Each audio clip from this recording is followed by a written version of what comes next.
mais relation politique entre Kapendele Kanyimbu et Antoine Tshisekedi Tshilombo et zanano ndenge ezalaki tango ya papa na yete.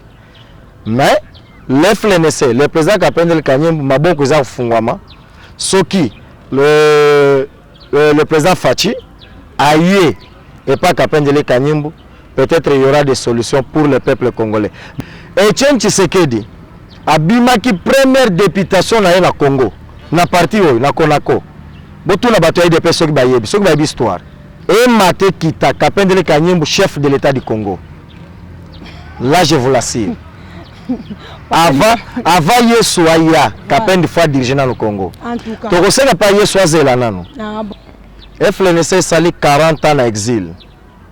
To sali 40 ans libanda. Mandat nyonso ya Mobutu biso tozaki na Congo te. Mandat ya Laurent Desire Kabila tozaki na Congo te.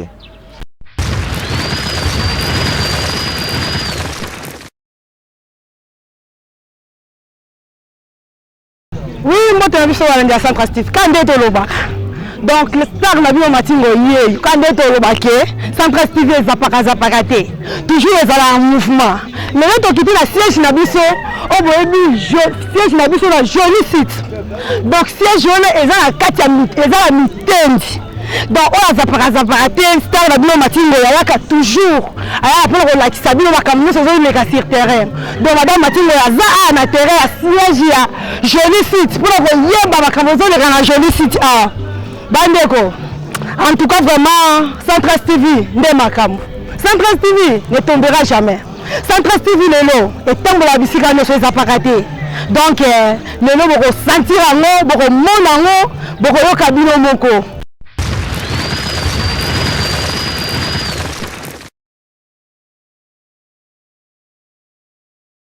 Oui, Bandeko Centras TV, quand on est au Lobaki, tous en siège na biso, awa na kati ya joli site.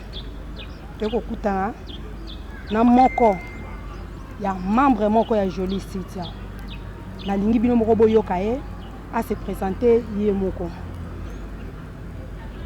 Bonjour papa. Bonjour maman journaliste. Se présenter.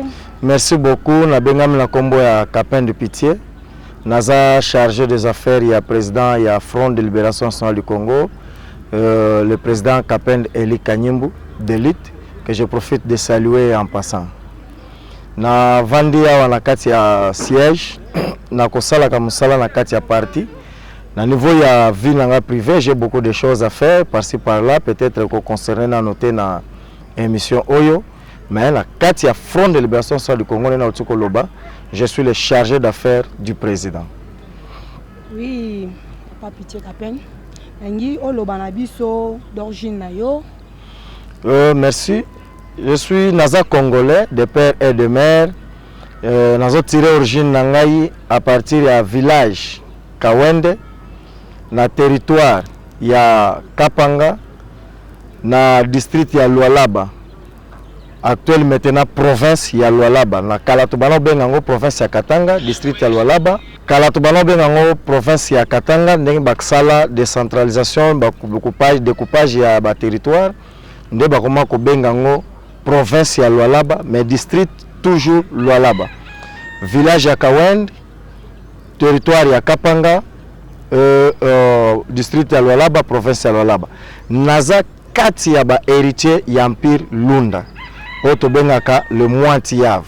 Donc naza na kati wana ya ba héritier wana. Bon, nanga toyeba lisusu parcours na bino eza ndenge nini? Bon, parcours nanga eza mulayi te parce que vie eza nano. Vraiment nano na kufite parcours eza nano mulayi. Mais oyo ta koleka parcours nanga nyonso ya mwaka kati ya vie na otuko mene naza toujours na monde politique. Na kati ya parti au Front de Libération Nationale du Congo.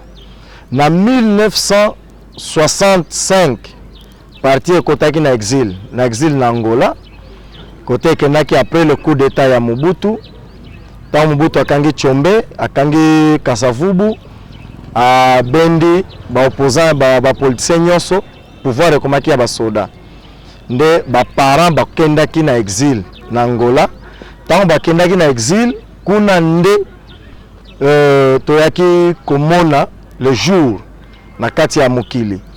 Na kati ya kuna tomeka ko milite mingi na makambo etali armée tina ndenge toye ko bima na kati ya mboka na biso. Parcours nanga mingi so ngoye banga mingi il faut que tali langa la monde politique commençant par l'Angola jusque awa na Congo. Est-ce que Roy Bisabiso voit un peu histoire ya parti? Oui maman, le parti Nabiso Front de Libération Nationale du Congo est un parti Oyo et Botamakala et Monaki Moi dans les années avant l'indépendance, en 1957. Et Bengamaki na kombo à Gazmel d'abord, groupement et association ethnique de Lualaba. Kuna ezalaki nano tellement bakonzi bakoko na kala ezalaki nango eloko moko ya folklorique kobina kosepela.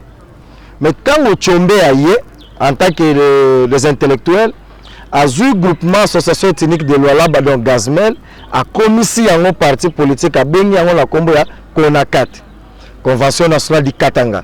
Donc banaka kotala makambo ya Katanga. Na niveau ya Katanga ils s'occupaient na étendue wana ya Empire Lunda pour lutter l'indépendance ya Empire Lunda wana ya Katanga. Mais au fur et à mesure banako pousser ba makanisi nde place Tchombe ayaki ko komi satanga komi premier ministre na gouvernement ya Kasavubu ayaki ko komi sango Konako, Convention nationale du Congo alongo yango di Katanga et komi du Congo. Après tango Mobutu aye ko sala coup d'état nde Tchombe azwaki ba gendarme Katangais amemi bango na exil na Angola. Soko wana komaki ko luka biso to sala siko front poto bundisa sikoyo la dictature ya ba soda o bazwaki parti en otage, pardon, le pays en otage. Nde to ko transformer parti et komaki le Front de Libération Nationale du Congo FLNC en sigle na 69. Si je ne me trompe pas la date, ezaki na 69. Nde to bandaki mouvement na biso militaire. Na niveau ya Konakat et memaki biso na indépendance. Yango memaki batu ba comprendre que lorsque Tchombe a fait la sécession de Katanga. Batu ba benga ka mingi Tchombe sécession Katanga ya Katanga po sécession yango nde e primaki mingi ezalaki na moto. Soki na kolo bango. Mais bobo sanate ke Kalonji Albert asalaki sécession de Kasai. Na niveau ya Grand Kivu basalaki pe sécession na bango, ba sécession ezaki ebele. Mais sécession de Katanga tellement ezaki na mbongo mingi.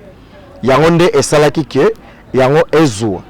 Tant que tu na Konako, ba effet ya malamu ya Konako na ko pesa bino ba lande na biso ba téléspectateurs, surtout bande ko ya diaspora. Il faut que tanga mingi histoire ya Congo. Konako, na Konako nde to salaki les premières élections législatives au Congo. Et salmaki na Konako. Place ba papa Etienne Tshisekedi ba bimaki même ba député na compte ya Konako. Tango Kasavubu a déclassé Tchombe na primature, Tchombe akendaki na Brazzaville pour la sommaire ya francophonie. Kasavubu a destitué Tchombe nde ba député ba revendiquer na bitumba na ba député nde Mobutu aye ko profiter ko sala le coup d'état o alobaki ke ba politicien bazo yo kanate a Tchekimia. Na niveau ya FLNC ba effet oyo to sali malgré moyen to kumisa ngo mingi ezate parce que même bisomo to lobaka la guerre est une mauvaise investissement. Tant que la guerre de 80 et la guerre de 6 jours, la guerre de Chaba, et ça FLNC, babisoyo. To salaki objectif ezalaki nini ko déloger mupaya o azalaki na katia Lualaba akende entre autres Africom o boyoka ka Africom il fallait chama na Congo précisément na Lukolwezi parce que match Africom déplacer tokeyaki ko détruire ngo et ko sala na katia na bitumona tolingaki to sala pression pour que tozonga na kati ya mboka po Mobutu ayamba biso. Et la kati ya guerre wana provoquaki ba multipartisme dans le monde. La kati ya guerre wana provoquaki la liberté d'expression politique dans le monde. Donc voilà la tangisi déjà eza ba effet oyo FLNC et salaki ba période passée na oyo ezo sala sikoyo. Tonito yeba qui est Kapende Eli Kanimbo. Bon, maman Kapende Eli Kanimbo, c'est un leader que je respecte beaucoup. En tout cas, sans inventer, on a leader à coller kayete. Attends au bout mais le futur nous donnera raison. En tout cas, là on a été. C'est un leader qui est resté statique, na décision naie, na marche naie depuis 1960 le 15 mai 2021 Kapendele Kembatikala ko changé. Kapendele Kembazanan, c'est un président d'un parti politique qui est le Front de Libération du Congo, na otiko Tangela Bino. C'est lui qui est le Yende Mutaza président. Il est leader d'un nouveau système politique au monde qui est l'union de neutralistes indépendants ou le neutralisme indépendant. Ils ont le même point d'égalité avec le capitalisme, le socialisme et le communisme.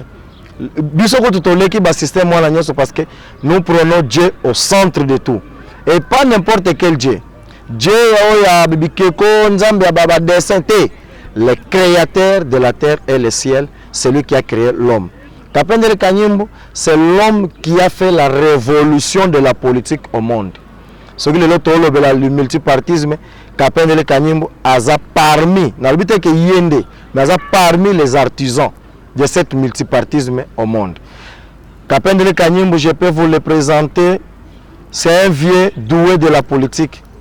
Abimisi FLNC na libulu oyezalaki abimisi yango attendre yango et combien parti national parce que à l'époque avant lui tous les deux présidents passés FLNC zaki parti moko tellement tribal régional mais Kapendele Kanyimbu a rendu le FLNC national. Tous les tribus du Congo se retrouvent dans le FLNC. L'état du siège à l'est. Bon, maman journaliste, Nazanangaï, soit le FLNC n'est pas dans l'union sacrée. Le FLNC n'est même pas la nouvelle majorité. Tous en opposition, la opposition transitoire pour l'appui du peuple. Donc, ce qui veut dire au TAP. Mais qui dit état de siège, en tout cas, je ne peux pas être contre ça. Pour mon côté, à cause de la contre, ou à cause de la mona bande connaît ba okufa. Tant bande ba okufa na l'est les autres la biso passe. État de siège, c'est le bienvenu pour nous. Sauf la modalité oyo salemi. Ezala moi ba erreur rebelle. Biso en étant des experts sur le plan aussi militaire et comment ko senga il y a certaines modifications. Ce qui Mukonzamboka le quoi Félix Antoine Tshisekedi Tshilombo soka ko yoka biso na image yo soka ko landa biso même ataba collaborateur et balandi biso boye bisaye que il y a des choses à corriger sur le plan militaire. Donc il y a beaucoup de choses à corriger. Mais sinon nous saluons cette idée, il y a état de siège pour la Tchakime Amboka batu banyoka mingi na l'est du pays. Vous se rappelez que Laurent Désiré Kabila lobaka la guerre sera longue et populaire. Elle retournera là où elle est venue. Donc guerre ezongi côté kendaki metala ba imboka ne bazokufa. Biso to sepela na ngote pour Laurent Désiré Kabila déjà avait tout gâché. Ce qui a landaka makambo to bisaka yé à l'époque il y a Afdel mais la guerre elle la longue et populaire. Et d'ailleurs même à Bossana quand la guerre est populaire ne peut pas être longue. Si elle est longue ne peut pas être populaire. Donc on est d'accord avec le chef de l'État pour l'état de siège wana. Bon makambo sikoyo makambo a Bukangalon affaire ya Matata Ponyo. Moni maman journaliste affaire ya Matata Ponyo. Obi c'est un vieux à moi personnellement. Le vieux Matata j'ai eu à parler beaucoup avec lui personnellement la sola mingi na ye. Mais vieux fois sola bien falo ba bien makambo Bukangalon wana.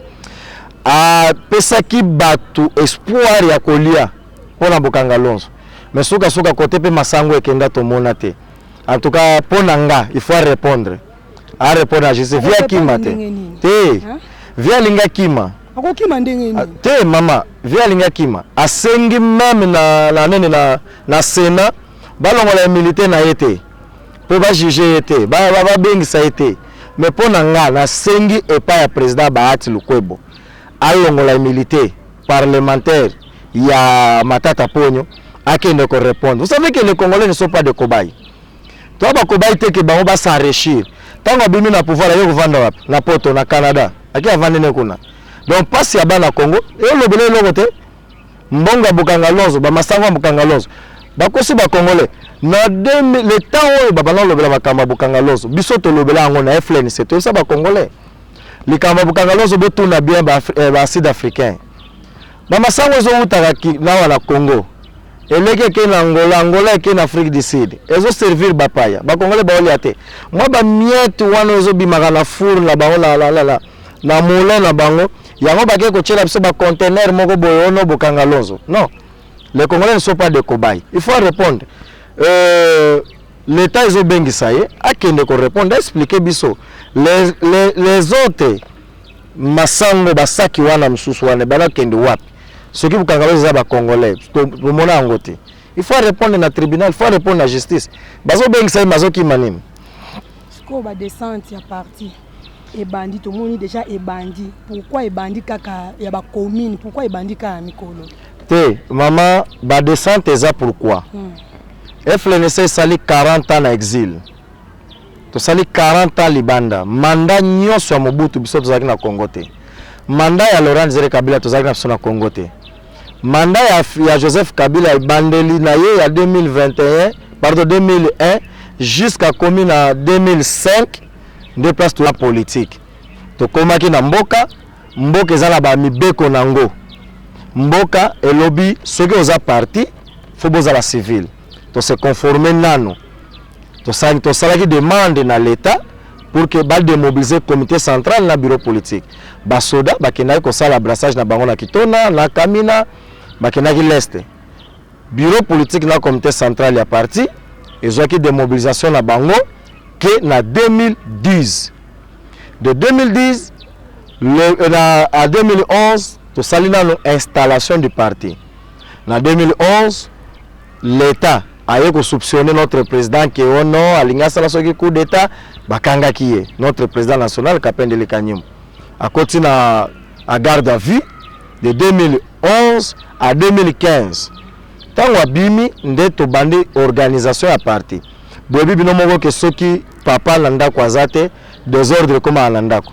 Tant wazongi a organiser dans le parti si koyo to se sentir capable to banasko ko installer ba base na biso ndeto bandi ba descendre mais maman na meeting eza oyo yemoko le grand leader charismatique d'élite azokita et kozala na mois d'août le 8 août mais oyo to ça les a ba lever les rideaux oyo tozo leka na ba commune mais ça ba lever les rideaux na bino boyebi bien que tozo atamoko ya covid donc ba groupement na to bazo boyango ndenge ni bazo tika nzela ke boke no kosala makabo boke kosala ba descente na bino eza solo ke na mboko covid eza ezali oui ah na éviter oui vraiment ni expliquer na bien parce que bazo boya ba groupement siko bino ndenge ni bozo kita kaka pourtant ke ba groupement na ba boya non to ala bande ko bana mikili ya poto bazoti la biso ba photo ne ba kufa na ba covid mais oya biso yo moko yebi ke tango tata mokonzi Félix akendaki na hôpital ya cinquantenaire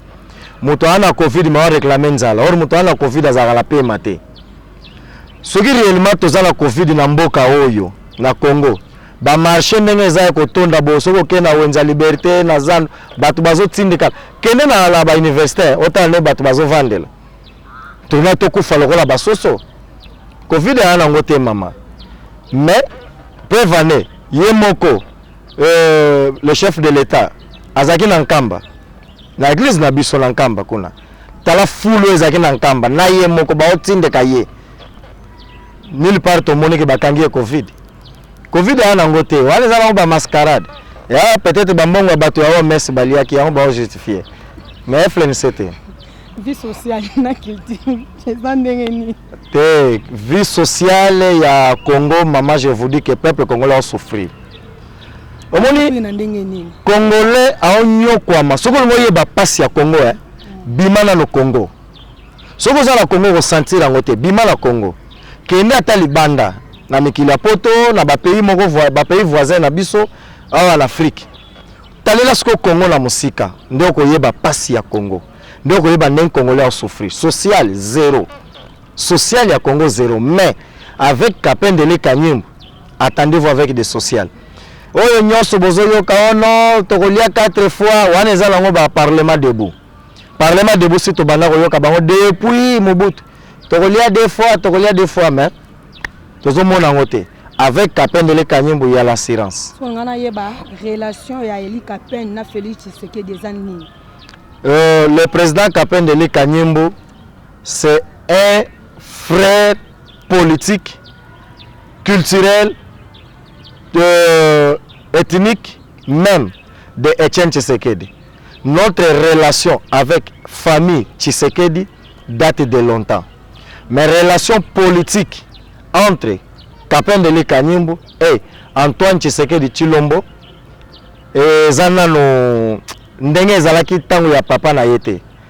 Mais le FLNC, le président Kapendele Kanyimbu maboko za fungwama soki le président Fachi aïe et pas Kapendele Kanyimbu, peut-être il y aura des solutions pour le peuple congolais. Mais ça ko lobate ki nazo sengaya conscience na ye sala na bengi été conscience na ye sala mais sinon relation maman na ko sayote na okemenangai gauche droite été nous n'avons pas encore de relations vraiment au fond. Nous avons que des relations familiales. En tant que Congolais, tous nous sommes des Congolais. C'est ça les relations. C'est qu'on a tout dans l'Assemblée nationale. Est-ce que vous avez des députés? FNC tous les députés, c'est par rapport au temps. Il y a absence de FNC dans le monde politique pratique. Tous les banda. Les élections en 2006, c'est un coup de les élections en 2011, notre chef était arrêté. Nous ne voulons pas l'élection de transition. Le Bossona de transport, l'élection organisée par Joseph Kabila, il n'y aura rien de spécial. Prévané aux autres Fayou, les autres Bayem Toaganyaki, président Fachi, avant de publier les résultats finaux, et les kaki na bino na ba journaliste, il n'est pas d'accord, il y a des résultats au Robima. Donc, Aldima quitté. Mais tant qu'on va proclamer Andimi. Donc, vous avez la sûreté. Mais les élections qui viennent de 2023, nous vous promettons. Est-ce que pendant partie du FLNC Bima, est-ce que déjà vous avez mis ça politicien ou comme vous Namboko? Oh, il y a des politiciens belés. Et belés, maman. Il n'y a pas les politiciens alliés qui sont congolais, Afutaki ba congolais, même barrière na bango, plus que le gouvernement de Tchombe. On l'a appelé gouvernement de salut public, l'homme de la mallette. Akutaki Banyongwa Foutinyos. Le président Mbumba Nathanaël, qui était général, lieutenant général, a Salisaki, Ayeko Bengala, même les étrangers, au Bazaki Namboka. Le président Kapendele Kanyimbu, ce qui est l'actuel gouverneur, il y a Lualaba, Mouyeji, Botounaye, il est le sortissant de cette partie. Etienne Tshisekedi, abimaki première députation na na Congo na parti na Konako botu na bato ya IDP soki bayebi histoire na Konako na provoquer na créer polémique te me boke ne retourna ba cha monoko lelo baza bana bayebi histoire te vraiment ba vendre na bango mama ba politicien ba bima ebele qui a parti conquête de pouvoir et Maté Kita Kapendele Kanyimbu et Maté Kita Kapendele Kanyimbu chef de l'état du Congo. Là je vous l'assure. Avant Yesuaya, Kapende fois dirigeant dans le Congo. En tout cas. Tu ne pas Yesua Zelanano. Ah bon. Kapende dirigeant dans le Congo. Ah, en tout cas, il y a sentir elengi ya kozala congolais avec Kapende Kanyimbu. Ezala solo Oh, kobanga noté. Kobanga noté. Papa toza posa lilobana ya suka na balandi nyoso bazol landa biso. Na sengi na baimboka ba congolais o nyoso baza même la diaspora. Passe na bino, kolela na bino, le président Kapendele Kanyimbu ayebi yango, ayoka kango. Toyoka ki bandeko na biso ya l'Est batindela ki Kapendele Kanyimbu message na WhatsApp, tozwa ki yango. Ayez confiance qu'il est au four et au moulin pour le bien-être du Congo. Ne jugez pas la personne de loin, approchez pour bien les comprendre. Avec Kapendele Kanyimbu, le Congo sera un paradis. Là, je vous le confirme. Et je salue tous les Congolais diaspora. La diaspora, vous ko soutenir le chef de l'État, Félix Tshisekedi, Tshilombo, Bebisaki. Mais la diaspora, vous botikalaki na poto, botikalaki na ba pays, bemikila libanda, bozala soudain na bande qu'on a bien Congolais pour Congo et Kende Liboso. Vraiment, merci beaucoup. Vous continuez à soutenir chaîne Nabino, Oyo, eza chaîne bolanda kango pe ekosala bino ekopesa bino makambo ebele. Centras TV tokozala na bino pe na tindeli na pesi bino invitation pour la descente ya le président Kapendeli Kanyimbu. Boyoka message d'un politicien et non d'un manager politique. Pour baonyo subana Congo so des managers. Bakendaki na poto batangi bazongi mboka ezokendeka na passe. Chef de l'État entouré na ba diaspora, mais mboka ezaka na passe. Donc boya avec Kapendeli Kanyimbu to kende liboso. Merci. Oui, balanda Centras TV bino moko bomoni, bino moko pe boyoki. Donc bo zapete. Bo s'abonner massivement. Bande konyo so bazana mboka mikili. Mikili ya poto. Bolandi politique yo. Donc bo zapete. Bo zala toujours derrière FLNC nde makambo. Donc makambo eza na kati ya FLNC. Boya bolanda, boyoka o nyonso eza na kati ya FLNC. Bo zapete. Bo s'abonner massivement. Bo s'abonner. Zoza na posa na bino boya bo s'abonner. Politique ya solo yango. Bomoni yango, bolandi yango. En tout cas vraiment na kosenga na ba fani na nganyos, balandi nyos à Centras TV. Na lela bino mabe. Na lova bino fort, soki bino tena nsusu. En tout cas vraiment na pesi mbote na DG nanga. DG Giscard. Na pesi mbote. Maman Angela Williams ya yo yango. Sele Mikobi. Ba mbote na uti na star na o matingoy. Maman Rose Mfunda. Infirmière en hôpital général. Maman na bossa nyote. Lelo nazaki na siège na bino ya FLNC. Siège na bino entre makambo ezali vraiment na sepeli penza. Coach Mwamba. Nazo zela on na plateau papa na ngai. Nazo zela yo ya lobela na champion o euto bima na plateau na championnat ya biso. Maman Francine. Sunga coach. En tout cas, na leli bino mabe na leli bino fona bosani pete cameraman nanga. Wa sala bilili ponga nazala. Amiel Giscard na lela mabe. Yonde makambo. En tout cas vraiment bye na tiki bino.